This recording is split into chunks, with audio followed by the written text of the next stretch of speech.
जय Malhar news चॅनलच्या सर्व प्रेक्षकांना सपना चौधरीचा नमस्कार। राज्याचे उपमुख्यमंत्री अजित पवार यांच्या अपघाती निधनामुळे माजी मंत्री ॲडव्होकेट के.सी. पाडवी यांनी त्यांच्या आठवणींना उजाळा देत भावपूर्ण श्रद्धांजली व्यक्त केली। सपना चौधरी, जय मल्हार न्यूज, नंदुरबार। काय झालं, आज सकाळमध्ये एक फोन आला, 7:15 श्राद्धाला फोन आला। म्हटलं लवकर कसं फोन आला, काय झालं असं पहिले विचारलं। मला असं वाटलं की काही घटना घडली आणि बरोबर एक तासाने तर ही बातमी कळली की अरे अजितदादा, पहिली तर बातमी अशी होती की लँड झालं, वाचले। ते बातमी नंतर कळली की अरे असं 6 लोकांचा मृत्यू झाला। अजितदादा त्याच्यात गेले हे जे वाक्य आहे, हेच कहाणी तेव्हा ऐकायलाच कसं वाटतं। अजितदादा सारखा उमदा नेता, या महाराष्ट्राचा नेता, आणि तो नेता भाजपमध्ये जाऊन सुद्धा शाहू फुलेंना विसरत नाही, बाबासाहेब आंबेडकरांना विसरत नाही किंवा त्या विचारसरणी सोडत नाही।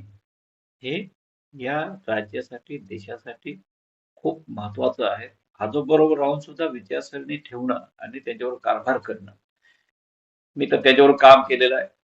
त्यांची कामाची पद्धत, माझा वाढदिवस असेल, काय असेल, कुठलंही काही घटना असेल तर सकाळी 6:30-7 लाच फोन, दादांच्या बरोबर काम करणं, सकाळमध्ये काम करणं, सकाळमध्ये या प्रकारची भावना। आणि नेमकं मला आज त्या फोनवरनं वाटलं की काही वाईट घटना घडलेली आहे आणि ती घटना आज घडली। त्याला निसर्ग काहीतरी कुठेतरी आपल्याला हे सांगतोय की काय, असं वाटलं मला।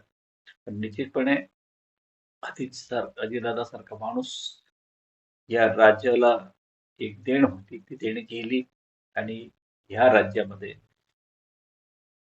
एक वेगळ्या प्रकारचं नेतृत्व, मोठे शरद पवार साहेब एक विचारसरणी असलेले आणि राजकारणात असलेले बुजुर्ग नेते आहेत, त्यांच्या फॅमिलीमधला एक उमदा माणूस आणि राज्याचा एक नेता हे आपल्यातनं निघून गेलाय।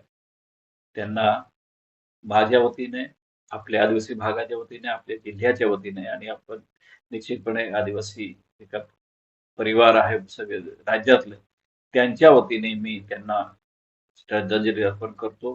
कारण त्यांच्यासारखा नेता, विलासरावांच्या नंतर एक वेगळ्या प्रकारचं त्यांच्याकडे पाहण्याचा दृष्टिकोन होता, तो आपल्यात राहिला नाही, म्हणून मी आज त्याबद्दल ते दुःख व्यक्त करतो।